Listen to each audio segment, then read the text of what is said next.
En primera instancia quería contarles a todos, seguramente habrán visto por varios lugares un logo naranja y blanco que dice "Arriba Ro", y tal vez algunos se preguntan de qué se trata. Ro es Rodrigo Sologaistoa, hijo de Gonzalo, un colega con el cual hemos compartido actividades durante estos últimos años.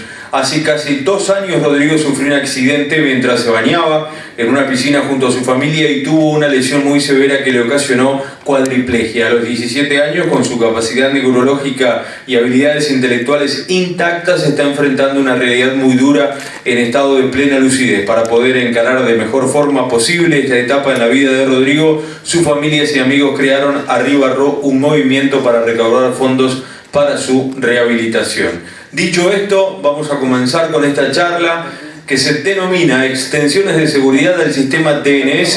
El encargado de realizarla será Sergio Ramírez, del Servicio Central de Informática de la Universidad de la República.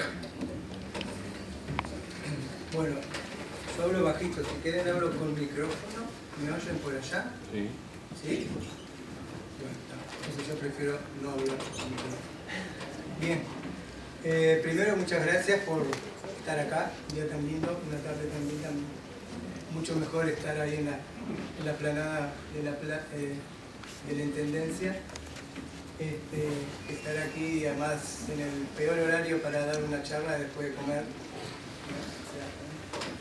Es una charla técnica en la cual se va a hablar de aspectos bastante técnicos sobre el tema del funcionamiento del DNS.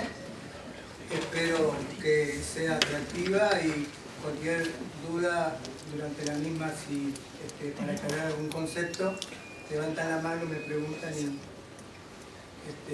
y pasamos a lo cual está bien. El Servicio Central de Informática, el CESIU, es como su nombre lo dice, es el Servicio Central de la Informática de la Universidad que tiene como objetivo brindar los servicios centrales de apoyo informático a toda la universidad. Tiene el área que atiende la parte de la gestión de la universidad, digamos, desarrollando y operando los sistemas centrales, medalías, limpiación de sueldos, digamos, los sistemas de gestión de el SIGI, la información financiera, perdón, bueno, y otros sistemas. También opera la red académica universitaria, la red académica uruguaya, que brinda acceso a Internet y acceso a las redes académicas del continente y del resto del mundo, digamos, con conexiones, digamos, propias, digamos, brindando un acceso a una red, digamos, de mejores prestaciones que las redes, digamos, comerciales de Internet. Bien, también entre sus funciones, hoy en día, vamos a hacer una breve, digamos, reseña. Cuando comienza a operar la red académica uruguaya en el año 90, no existía nada de Internet, ni de dominios, ni nada que se le parezca, y entonces el Servicio Central de Informática, el CESIU, solicita la administración del .ui para empezar a operar con transmisiones de correo electrónico en aquel momento. El dominio WI se define en ese momento, estructurarlo en 5 subdominios, que eran los subdominios que más o menos se usaban en el resto digamos, de Internet en aquel momento. Digamos, noten que en aquel momento el Internet estaba, digamos, en América Latina estaba recién en sus comienzos. Y digamos, lo más normal era dividirlo en los dominios que ya existían a nivel global, que eran edu, org, net, com, y existía el gov con B corta, y nosotros decidimos pasarlo al español y ponerle GU. Creo que es el único dominio que utiliza el subdominio GU. En otros países existe el dominio gov con B larga. En el 94 se hace un acuerdo, digamos, con Antel, y el subdominio COMUI pasa a administrarse por ellos, por la gente de Antel, para atender todo lo que es el En el 99 se crea un nuevo subdominio a pedido expreso de la Presidencia de la República en ese momento. Se crea el dominio mil.ui para las instituciones militares dependientes del Ministerio de Defensa. En el 2012, hasta el 2012, solo se podían registrar dominios bajo uno de los dominios que estaban definidos. En el 2012 se abre el registro directamente bajo .ui, o sea, uno puede hoy, digamos, registrar un dominio empresa.ui sin que esté en el com, o sin que esté en el net, o sin que esté en el OBC.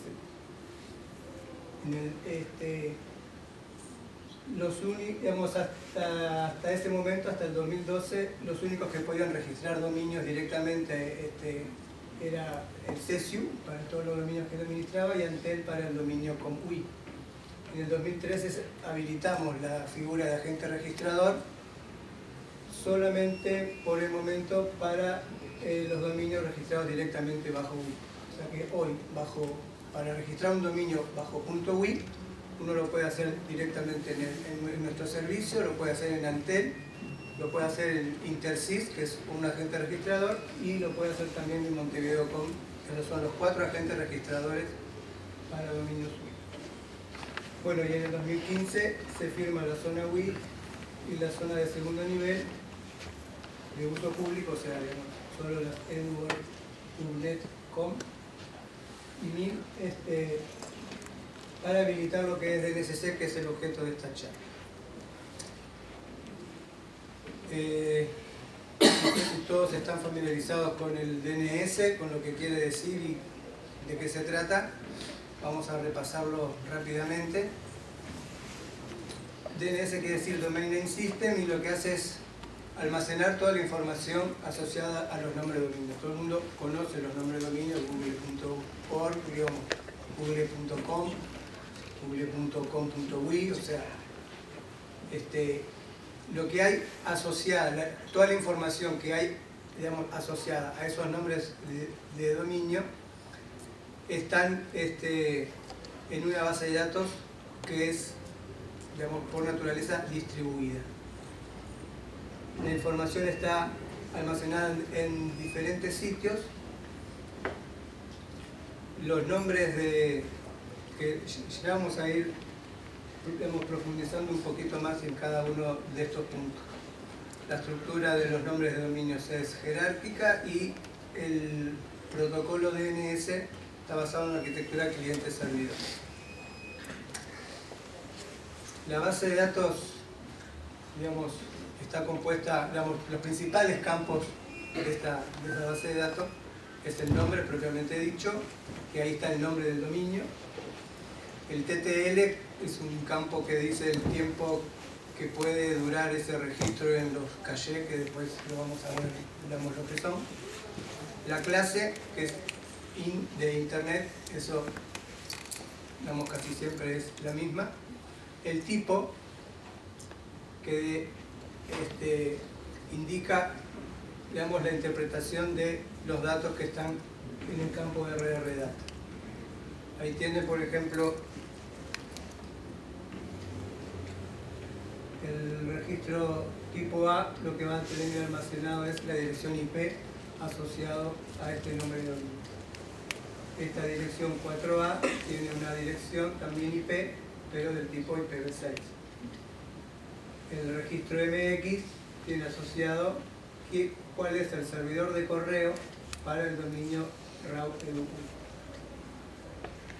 El registro DNS lo que dice es quién es el servidor de DNS para el dominio route.edu, es Eso es, como le decía, digamos, no todos los datos están en un mismo lugar, sino que diferentes países, empresas, digamos, administran una porción de esa base de datos local.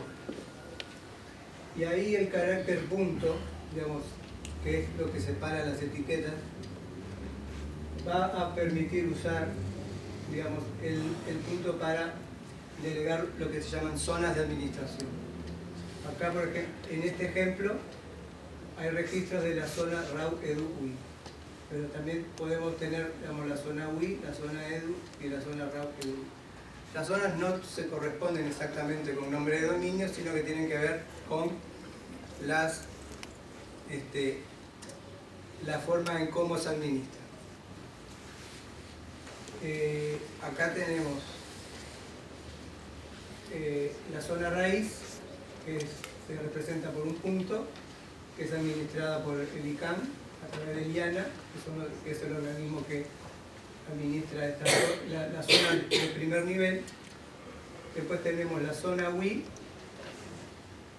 que es administrada por CESIU, y aquí, si bien esto está administrado también por CESIU, digamos las tres, están definidas como zonas de administración independiente, aunque estén administradas todas por CESIU. También se podría esto definir todo como una zona, digamos, pero por razones operativas y de administración se definió dividirlo en diferentes zonas. Bueno, y ahí tenemos la zona COM, que está administrada con UI, ¿no? Digamos, la composición del nombre de dominio se forma de abajo hacia arriba. El COM UI está administrado por Antel, está la zona de ingeniería, y acá tenemos la zona del SER, que está administrada por AGESIP, ¿no? Que, digamos, estas son dos zonas diferentes, aunque sean administradas por AGESIP, y aunque parece que tienen el mismo nombre. Esta es www.cert.ui y esta es www.cert.ui. Después pueden referirse igual todos al mismo servicio, pero los efectos administrativos son zonas diferentes. Referente al funcionamiento, dijimos que era cliente-servidor. Los servidores son los que guardan los datos de cada zona, y hay dos tipos de servidores.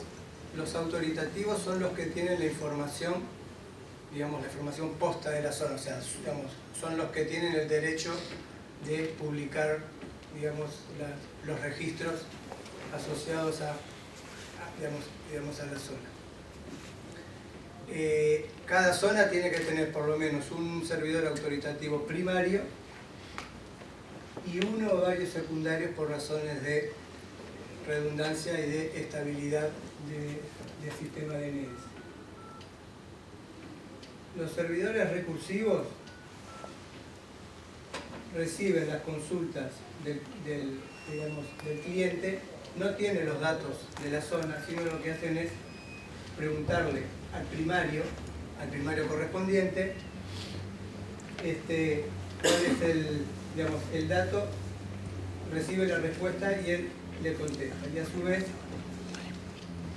lo deja en memoria, en una memoria caché, lo guarda temporalmente para que las siguientes consultas al mismo servidor por el mismo dato no tenga que ir de vuelta al servidor secundario, sino que la responde inmediatamente. También puede darse que los servidores, que los clientes le pregunten directamente al servidor autoritativo sin pasar por los recursivos. O sea, utilizar los dominios recursivos es lo más normal, pero no es estrictamente, digamos, necesario para resolver las consultas DNS. En la terminología del DNS, cuando nos referimos a los clientes, se habla de Resolver DNS, que es una pieza de software, digamos, que está en todo dispositivo que pretende usar Internet, que se encarga de, digamos, tratar de resolver un nombre de dominio. Puede estar implementado con una aplicación específica o puede ser parte de una biblioteca del sistema operativo, etc. Bien, hasta aquí espero que más o menos esté más o menos claro. Para clarificar un poco más cómo es esto, ahí tenemos un usuario que quiere acceder al dominio www.udelar.edu.ui. Entonces lo primero que hace es preguntarle al servidor, digamos, recursivo cuál es el número IP asociado a este nombre de dominio. Suponiendo que el servidor recursivo no conoce ese dato y, digamos, si no sabe cómo resolverlo, siempre se empieza preguntándole al servidor de la raíz. En aquel esquema que teníamos, le preguntan primero al servidor de la raíz. Le dice, ¿cuál es el número IP de www del área de UI? Y el servidor le dice, no tengo ese dato, pero sé que el que tiene los datos del punto UI es el servidor ANIC UI. Bien. Entonces el servidor recursivo va y le pregunta de vuelta ahora al ANIC UI, que fue el que se le indicó, que le hace la misma pregunta. El servidor le responde, no tengo ese dato, pero el que conoce por el dominio edu.ui, por la zona edu.ui, es BNIC UI. Entonces va de vuelta a preguntarle a BNIC UI, no sabe cuál es el IP asociado a este nombre, pero le dice que la información del dominio del área edu.ui es el host, el CSU edu.ui. Viene a hacer otra vez la pregunta al servidor, digamos, CSU edu.ui, y este efectivamente, que conoce el dato, le responde con la dirección IP. Recién ahí el servidor recursivo obtuvo la dirección IP. Se le responde al cliente que hizo la primera consulta, y recién ahí es que se pueden hacer la comunicación HTTP entre el servidor, entre el cliente y el servidor. O sea que, digamos, cuando uno hace referencia a una URL, se ejecutan todos estos pasos. La siguiente consulta por el mismo nombre no va a ser todo de vuelta, porque, como dije, el servidor recursivo cachea las respuestas, y entonces ahí, si la tiene, ya la responde enseguida. A ver si funciona esto. Para que quede todavía más claro, a ver si pasa.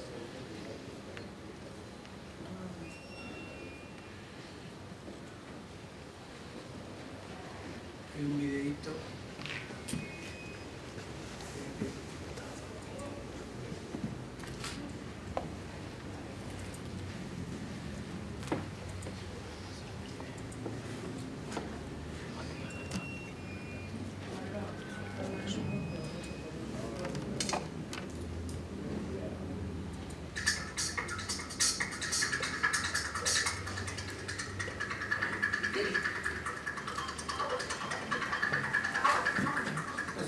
Pero igual no hay que oír, hay que ver nomás.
se trata esto de los dominios, de cómo funciona el DNS. Como conclusión de lo explicado hasta acá, fíjense que para cada resolución de cualquier URL se ejecutan todos esos procesos, ¿no? Y eso tiene que funcionar para poder, obtener las direcciones IP correspondientes para que se establezcan finalmente las conexiones. Todas las aplicaciones hoy en Internet hacen uso del sistema en forma intensiva del DNS, para enviar correos, para buscar información, para acceder a sitios web. Un sitio web hoy, con las propagandas, los logos, hasta para desplegar los tipos de letra, acceden a diferentes URLs. Y bueno, todo eso se tiene que traducir a direcciones IP y todo eso lo hace el sistema DNS. Cuando se creó el DNS, hace muchísimo tiempo, no había los problemas, no fueron pensados para los problemas de seguridad de hoy en día. O sea que, siendo una infraestructura tan crítica de Internet, porque si el DNS funciona mal, Internet funciona mal y la gente no accede a los datos correctos. Es por eso que se generó una extensión a lo que estaba definido en el DNS, ¿no? Esto ya lo explicamos bastante, que se llama DNSSEC. ¿Cuáles son los problemas concretos? Vamos a ver donde en el flujo de datos que el DNS implica, vamos a ver cuáles son las amenazas que pueden suceder. Una primera es cuando un administrador de un dominio genera los archivos de zona, bueno, que alguien maliciosamente, modifique esos archivos de zona. Entonces, en el servidor primario, en el servidor autoritativo de la zona, van a haber datos erróneos. También pueden haber, problemas con las actualizaciones. Cuando se copian los datos del servidor primario al servidor secundario, también aquí pueden haber intrusos que se metan en las comunicaciones y hagan creer al secundario que el primario es otro equipo y por lo tanto también se va a cargar con información falsa. O puede ser que estos servidores secundarios también estén comprometidos, alguien ingrese y altere los datos. En esto, en general, no en las empresas que tienen sus propios dominios, pero sí en el funcionamiento de los dominios públicos, o sea, el .ui, el .edu, el .ar. Generalmente, los servidores secundarios, para mayor eficiencia, están ubicados en diferentes organizaciones. O sea, uno no tiene el control de los servidores secundarios, sino que lo administra otro, se hace un convenio con el dueño de ese servidor secundario para que le dé el servicio, pero no lo administra, o sea que no tiene un control como para controlar la seguridad directamente. En la comunicación entre el recursivo, cuando va a buscar todos los otros datos a los servidores autoritativos, también pueden haber spoofing de respuestas, o sea, si se mete alguien en el medio y responde al recursivo antes que el primario, generándole información falsa. Esto de envenenamiento de caché es un problema que tuvo en el DNS hace unos años, porque todavía está y puede que haya otro, que es a través de consultas válidas del DNS, o sea, ya no es espufeando en el mismo canal de comunicación, sino que haciendo consultas válidas del DNS, lo que hacen es contaminar al recursivo con información falsa. Y por último, si alguien entra al dispositivo de uno y la configuración del DNS la cambia y en vez de que vaya al recursivo adecuado me cambian la configuración para que mis servidores recursivos DNS, digamos, sean otros, la información que yo voy a estar teniendo va a depender de ese otro. Estos son todos los problemas que tiene el DNS hoy. Esto que acabo de decir. Una cosa importante es que los datos erróneos, una vez que se cargan en el recursivo, están en el recursivo y, no, digamos, y lo más probable, digamos, que estén ahí durante el tiempo del campo TTL. El campo TTL lo vimos en las primeras diapositivas, que era el valor del tiempo que los servidores recursivos pueden guardar la memoria temporalmente. Normalmente es un día. Entonces, eso quiere decir que si se carga el dato falsamente en el servidor, digamos, recursivo, ese dato va a estar por lo menos un día. Puede estar hasta semanas, dependiendo si el dato que cargaron le pusieron un TTL demasiado grande. Bueno, el DNSSEC lo que va a tratar de solucionar no son todos esos problemas que vimos, sino algunos. Y lo que va, digamos, lo que va a hacer, va a tratar de asegurar que el que genera el dato sea quien lo tiene que generar. O sea, va a proveer lo que se llama autenticación de origen. Va también a proveer mecanismos para autenticación de negación de existencia de registros. Eso quiere decir que cuando cuando alguien pregunta por un dominio y no existe, bueno, garantizar que realmente ese registro no existe. Va a permitir verificar la información de extremo a extremo.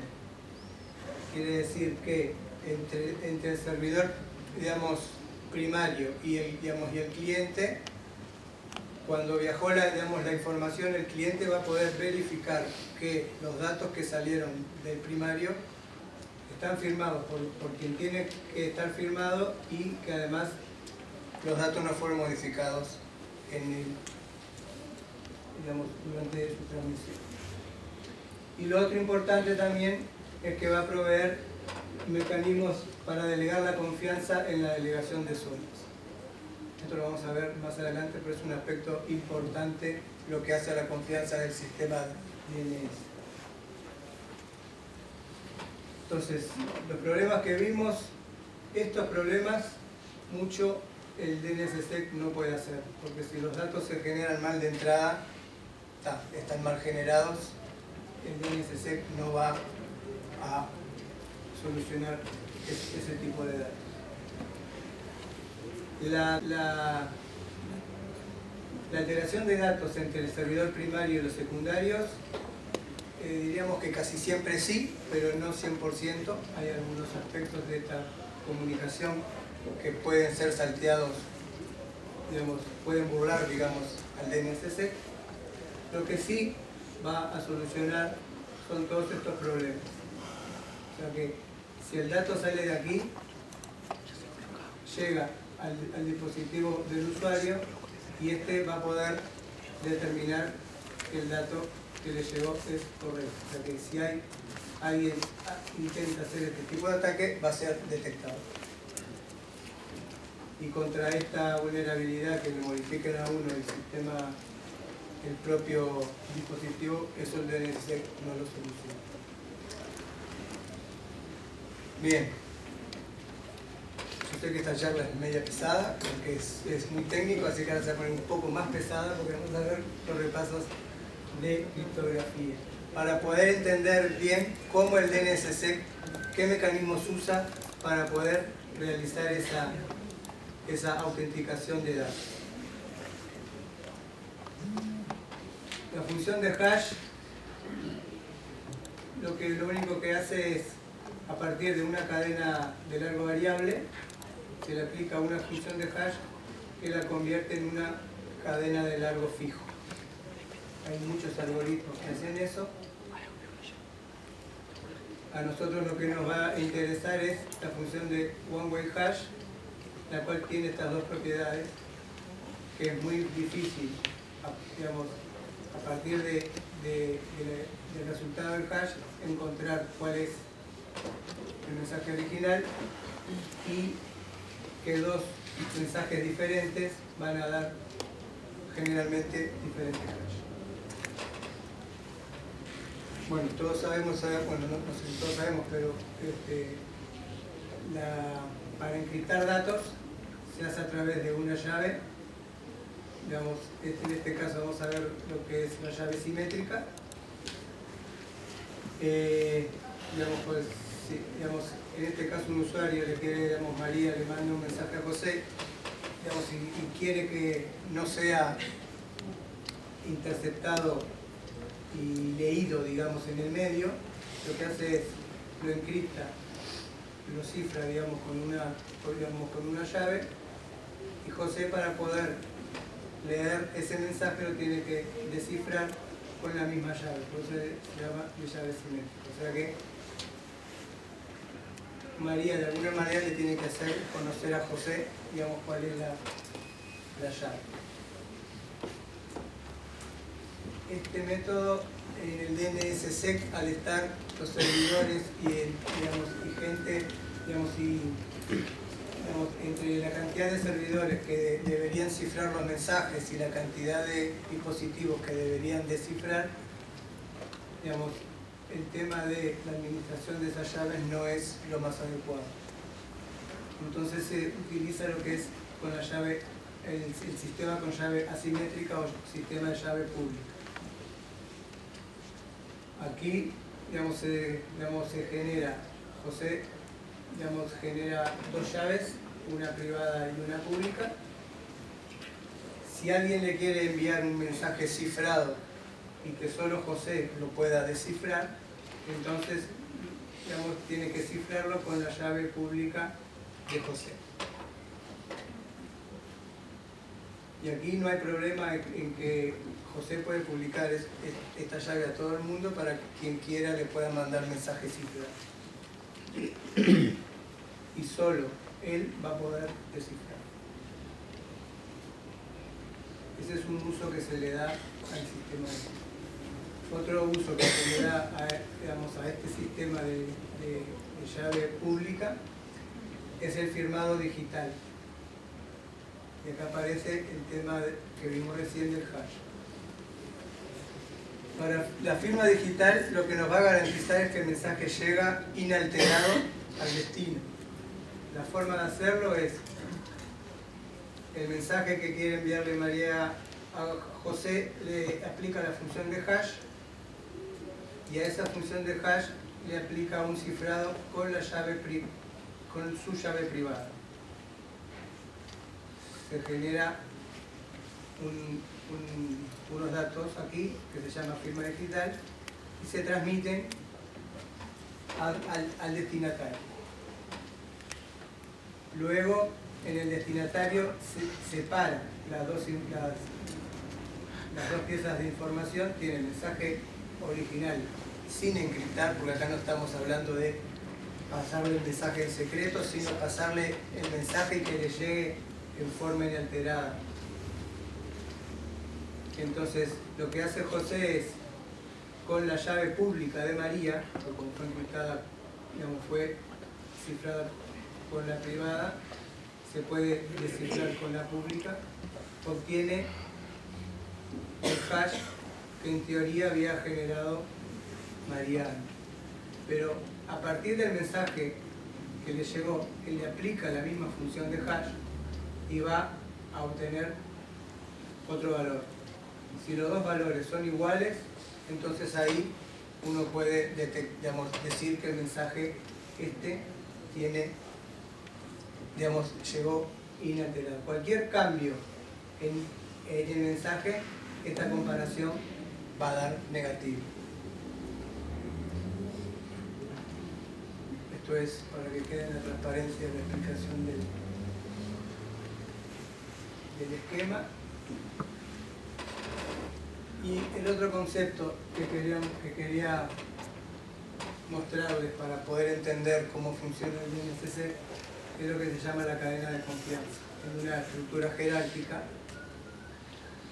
Suponiendo que todos confiamos en esta entidad, que es la raíz, entonces para que la gente que confía en la raíz también, digamos, confíe en esta entidad, lo que hace es, esta firma algún material que va a ser utilizado en esto. Digamos, entonces cuando brinde datos firmados, la gente puede decir, bueno, ¿cómo yo sé que el dato que me firmaste, ¿quién sos vos? Bueno, yo soy tal que me firmó la raíz. O sea que los que confían en este pueden confiar en este. Y así, para abajo. La cadena, de confianza se puede validar tanto en sentido descendente como ascendente. Bien, no sé si hasta acá eran, repaso. Muy bien. El DNSSEC va a usar estos conceptos que vimos recién para implementar esos mecanismos de validar la integridad y autenticidad de los datos a través de firmar los registros que habíamos visto. Los registros RR que habíamos visto en alguna transparencia al comienzo, lo que va a hacer firmarlos digitalmente. Y para poder establecer el mecanismo de confianza, las llaves usadas en una zona son firmadas por el administrador de la zona padre, para establecer esa confianza.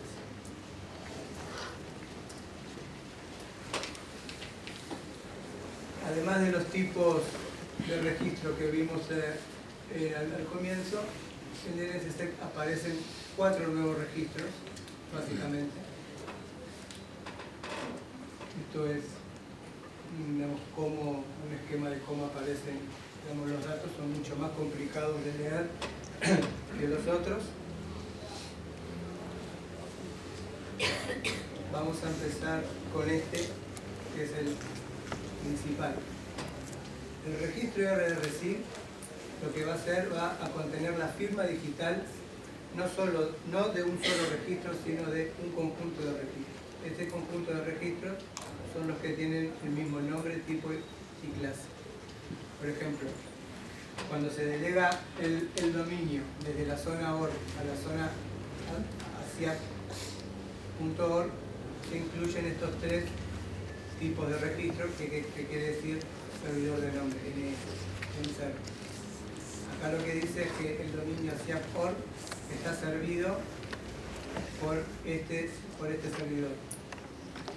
Este conjunto de información se firma con una llave y se genera este registro,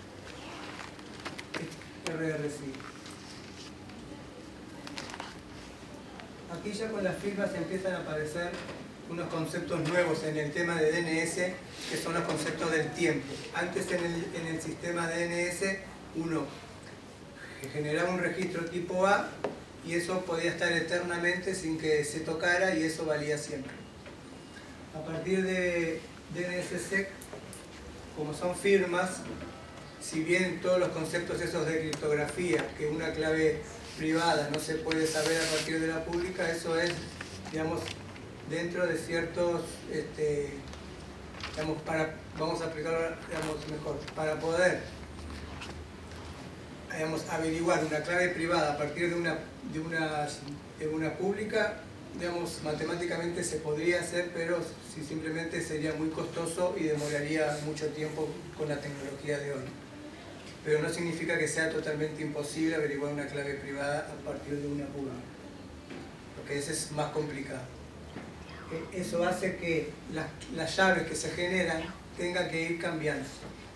Uno no puede estar eternamente, con la misma llave, porque si hay alguien que se piró y agarró la pública y la puso en centros de cálculo, recontra intensivos para tratar de adivinar la clave privada, puede llegar a adivinar.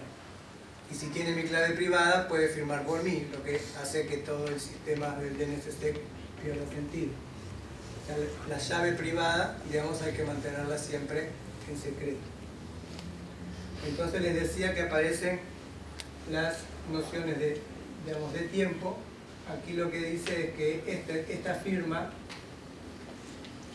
empezó a valer el 4 de septiembre y vence el 25 de septiembre. Es decir, que antes que llegue el 25 de septiembre hay que firmar de vuelta este conjunto de registros para actualizar por lo menos, digamos, esta firma. Estos dos campos, con estos dos campos se identifican con qué llave fue firmada, y lo que viene acá después es la firma digital propiamente dicho. O sea, es un hash de esta información, se le aplica, se cifra con la llave y se genera eso. Entonces, en el flujo inicial, ¿cómo se ve modificado el flujo inicial de datos que habíamos visto? Simplemente, antes de que los datos sean publicados por el servidor primario, se hace un proceso de firmado de los datos de la zona. Una vez generados los datos, se firman y recién ahí se pasa. Lo mismo con las actualizaciones dinámicas, tienen que siempre pasar por el proceso de firmado. Y del otro lado, del lado del cliente, del lado de los recursivos, estos aparece un nuevo proceso que es la validación de las respuestas.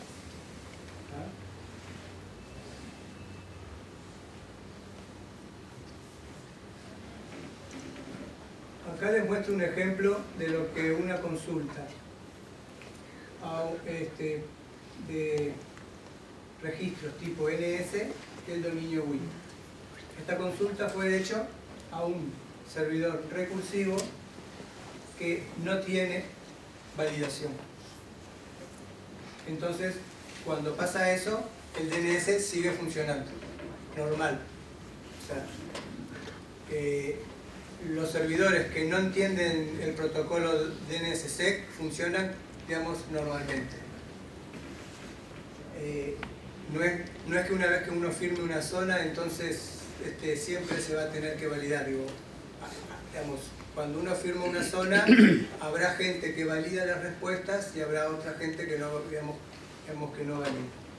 En este caso, es una consulta donde no se validó nada.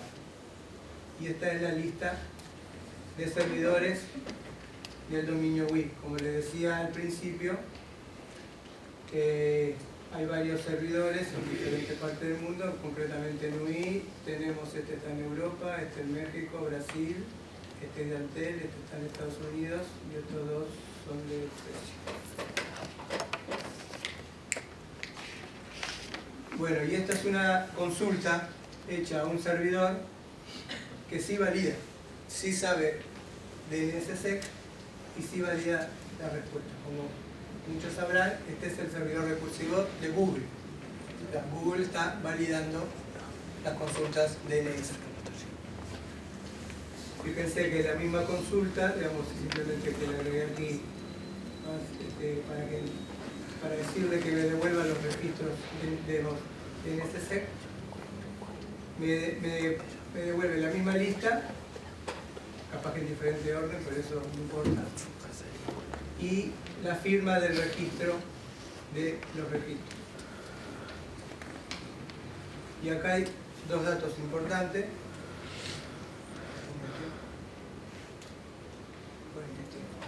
Puede demorar 5 minutos más. Perfecto. U 8.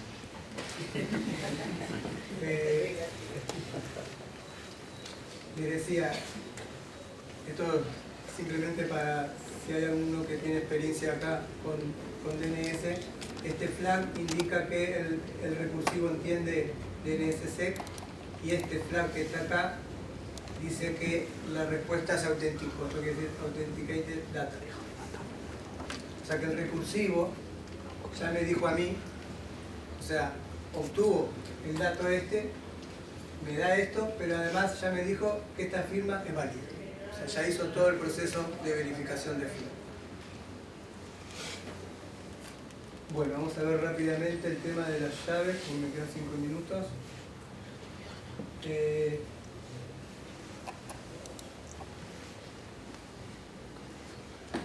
está. Yo les mostraba acá en el registro, bueno, veamos aquí, en este ejemplo. Acá tenemos que estos dos datos, este número y la zona esta UI, con esto me indica cuál es la clave, digamos, cuál es la llave que usé para firmar. Digamos, y cuál es la manera en la cual se distribuyen las llaves para que puedan hacer las validaciones, es a través del propio sistema DNS con el registro DNS Key. Este es un registro DNS Key en donde está la llave pública, que es del tipo ZSK, que es otra cosa, este es el algoritmo que se usa.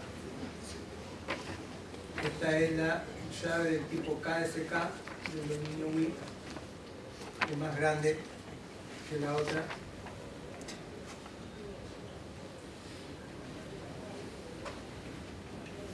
Bien, operativamente aquí hay dos llaves, lo que le llaman la ZSK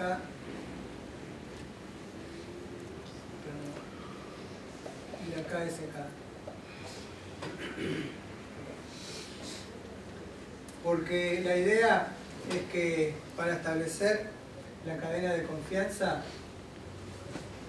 esa que digamos, el padre tiene que firmar material que va a usar el segundo, para eso se usan dos llaves. Yo, digamos, el administrador de una zona genera dos pares de llaves. Una que se llama KSK, le va a decir al padre, mira, yo voy a usar esta llave KSK.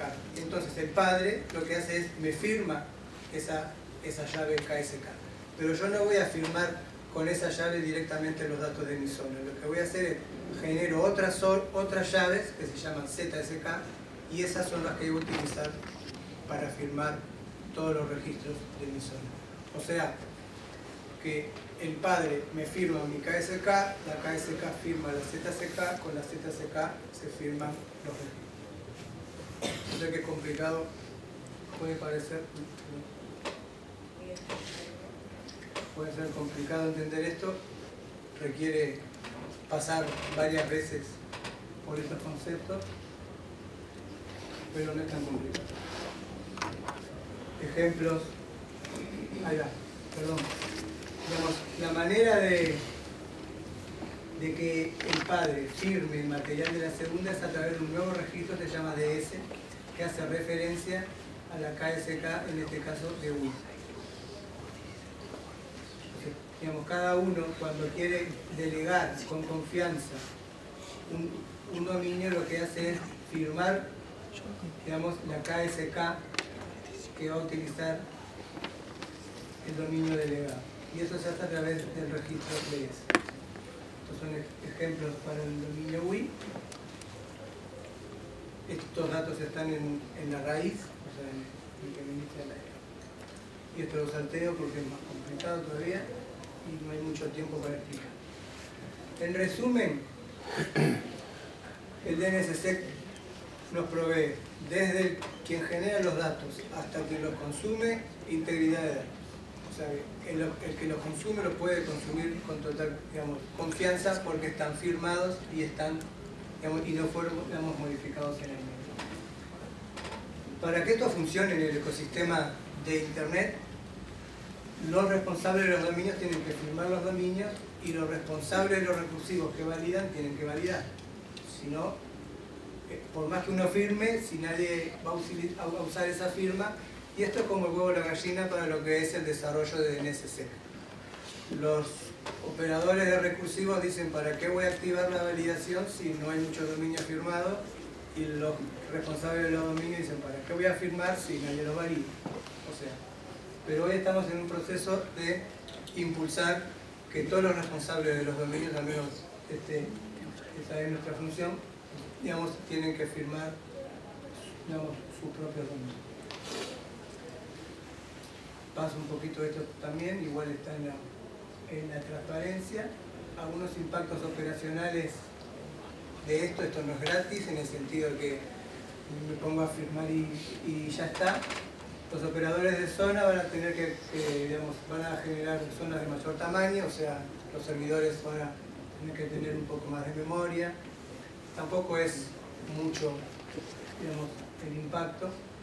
Van a tener que empezar a lidiar con lo que es de la validez de la firma, la rotación de las claves, eso que les decía, que no es armar la zona y ahí quedó en eterno, sino por el vencimiento de las firmas hay que eso hacerlo en forma constante. A los administradores de servidores recursivos, bueno, tienen que empezar a validar, y esto sí, el impacto es en mayor capacidad de procesamiento, porque además de todas estas consultas que hacía por cada servidor, tiene que andar haciendo todos los procesos de validación, que eso es aplicar algoritmos complicados, algoritmos de hash, algoritmos de cifrado, etc. Bien. Y en UI, ¿qué hicimos? Bueno, el mes pasado, en agosto, hicimos la primera generación de las claves, de las llaves principales de las KSK y las ZSK para la firma del UI y de los dominios de segundo nivel. Eso, digamos, nosotros lideramos el proceso, pero tuvimos la colaboración a través de los convenios respectivos de AGESIC y de Antel para que ese proceso sea lo más transparente posible y que sea con las características tanto técnicas y de seguridad, digamos, la más adecuada. Como observador especial estuvo la CNIC también. Para mayor protección de la clave de la KSK, que es la principal, digamos, en la que la raíz digamos, confía en esta clave, la raíz nos dio la confianza para esta clave, para el punto .wi, la llave privada esa se mantiene en un equipo offline, o sea, no tiene conexión a nada, está en un dispositivo HCM, o sea, que es un módulo de hardware específico para gestión de claves. Y a fines del mes de agosto lo que hicimos fue subir el registro DS, eso que les decía, para activar la cadena de confianza. Hoy la cadena, digamos, la zona UI y la de segundo nivel están activas. Todavía no hay zonas de usuarios firmadas, pero sí hemos hecho toda la infraestructura para comenzar el firmado de las zonas de los usuarios.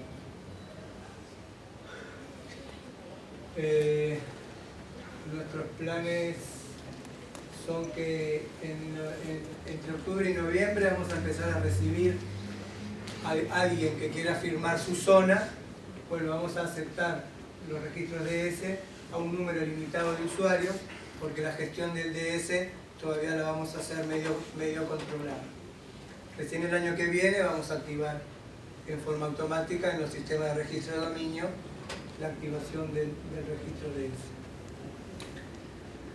Los agentes registradores van a tener que adecuar su sistema de registro para agregar, además que agregan, digamos, como hoy tienen los registros NS, etcétera, pues los tienen que agregar este nuevo registro. Los proveedores de DNS Hosting tienen que firmar las zonas de sus usuarios, o sea, quien tenga un servicio de DNS que le ofrece al público va a tener que ofrecerle además que ese dominio esté firmado. Y los operadores, digamos, en este caso el más importante acá en Uruguay, que es Antel, que todo el mundo utiliza desde sus casas los servidores recursivos de Antel, bueno, Antel va a tener que en algún momento activar la validación en los DNS. Ahí hay una dirección. En esta dirección, si alguien se quiere suscribir a esta lista, nosotros vamos a ir informando sobre el proceso de esto a través de esta lista de correo. Hay más sitios, más referencias. Esto para seguir profundizando. Software para implementar DNS autoritativos, para firmar, para recursivos, y si quiere alguien, probar qué dominios están hoy firmados con DNSSEC o no, acá hay un plugin que para Firefox y para Chrome en el cual le aparece un indicador en la barra arriba si el dominio al cual están accediendo está firmado con DNS Sec o no. Bien, muchas gracias por aguantar hasta el final.